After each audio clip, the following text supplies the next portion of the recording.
Guys, please make sure you stay until the end. We will explain about 3 mistakes we see here at the garage that can cost you thousands of dollars in repairs when replacing a battery. So let's start on it now.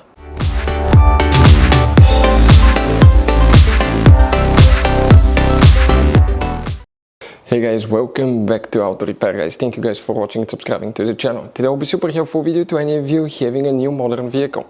And if you guys have one of those, quite a few vehicles nowadays, after you replace the car battery, you have to program or register the car batteries. Quite a few BMWs requires that, or newer BMWs, and quite a few other makes of cars do it as well. We will explain guys about that, how we can program it. We will also talk about 3 common mistakes people make when replacing a car battery on a new modern vehicle that can cost you thousands of dollars in diagnostics, parts, repairs. We will explain why. Make sure to stay until the end. So before we start, let us tell you a little bit about us guys. We have more than 17,000 free repair videos on our YouTube channels that can save you thousands of dollars in future repairs. We take almost every car apart that we get here at the garage. We make at least 200 to 300 free repair videos on it. We work on transmissions, engines, fuses, relays, codes, almost anything you can think of. And if you guys need to buy parts, tools at a good price, quick shipping, we'll share the information in the video for your convenience. So let's start on it now.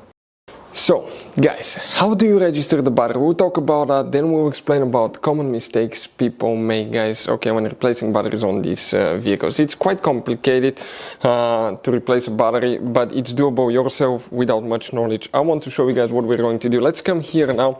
That's the tool that we'll be using guys here. I'll grab the key in a little bit for the car and I'll show you. This is the tool right here, the XTOOL. We'll put the link and information in the video where you can get it from. But this is simply amazing, guys. Okay, it can work on almost any car you can think of.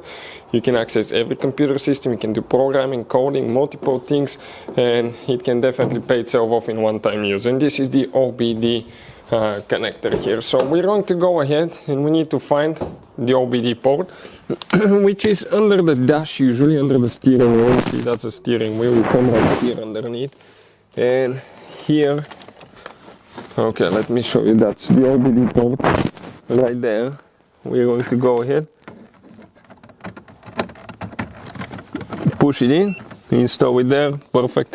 Now what we're going to do guys here, let me show you how you register that battery.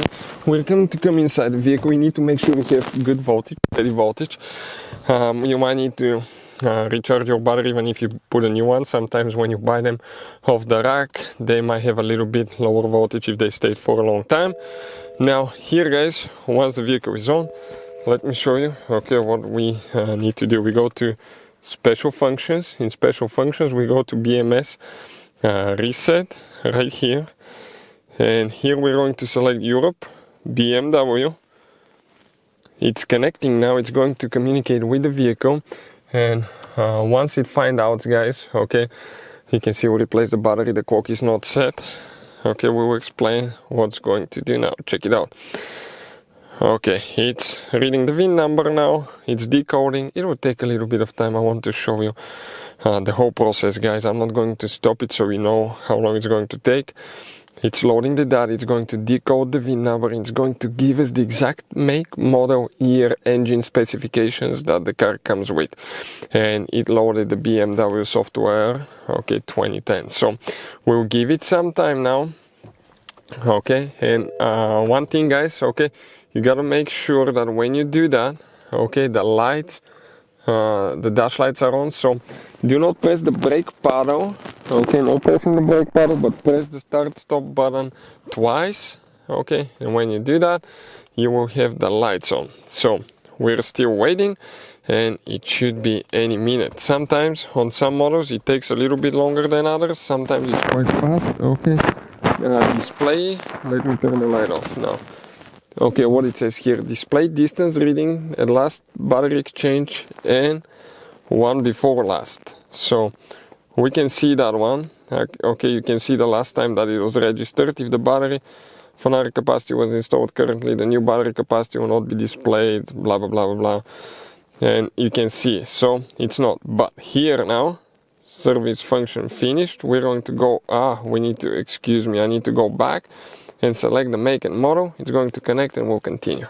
So when it's loaded, we click register battery exchange, continue. Okay, now we can click continue. we're going to put higher or lower capacity, you can do that. Okay, installation of battery with higher or lower capacity of an AGM battery instead of normal must be entered in this vehicle. Okay, usually the original BMW part, no. You can see the battery exchange was successful. Enter to register new battery size. Carry out the following retrofitting now in the programming system battery. So if it's done, okay, the following time and date was set successful in the vehicle. Okay, you can see. Perfect. And even set the time automatically. Check this thing out, how smart it is. Service function finished. Now, if we go, guys, under programming, okay, we can go to diagnostics. Let me see here. Under diagnostics, we're going to select VIN number, auto scan, and you can access every computer system in your car. Or most vehicles with that computerized BMWs and even other ones, anything you can think of. It covers European, Asian, American, China vehicles, quite a few. So it's going to communicate, it's going to decode the VIN number again, but now it's going to access every single computer system in the car, and some of these cars have quite a few. You can see that's the VIN number, everything about the BMW, okay.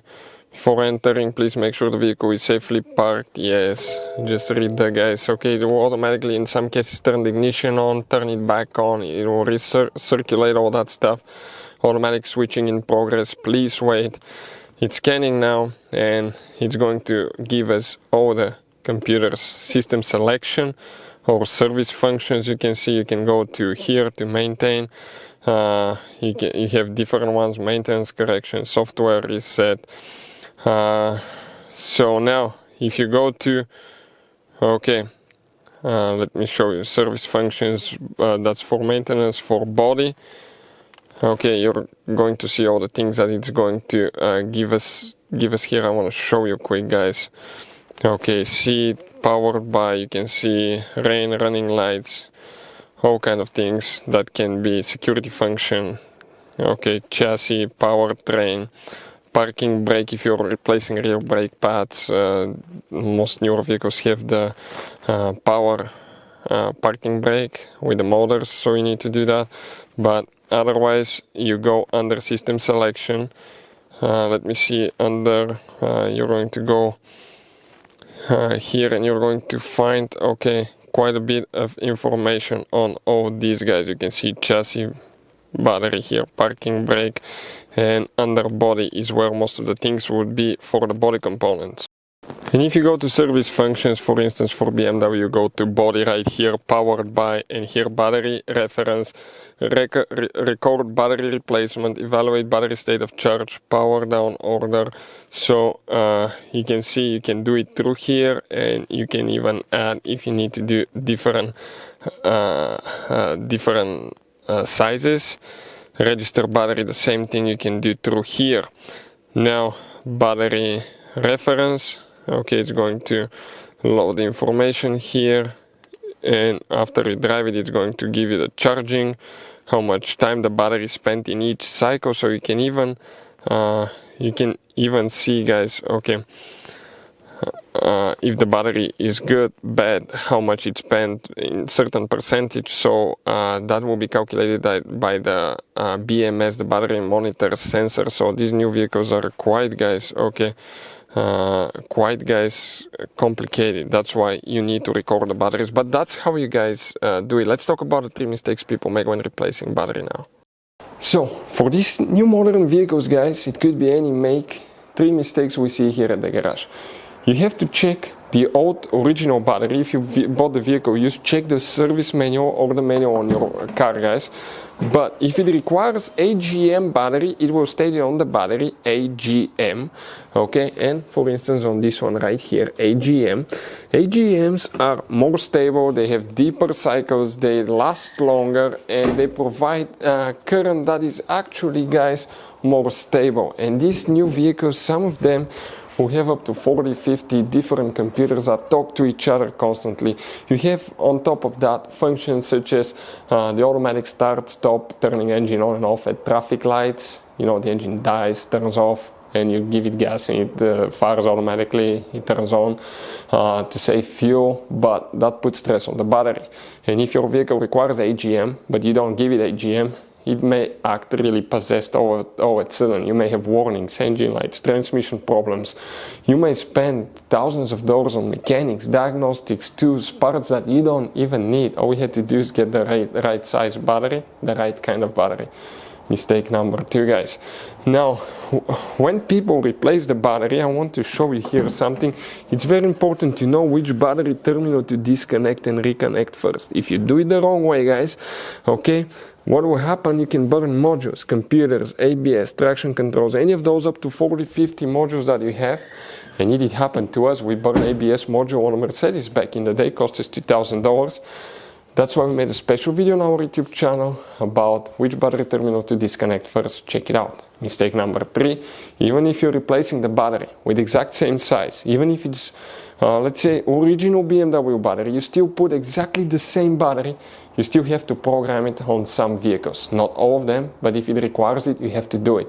That way it will extend the lifespan of your battery and everything will work correctly as well, and it will not put stress on the battery and the charging system as well.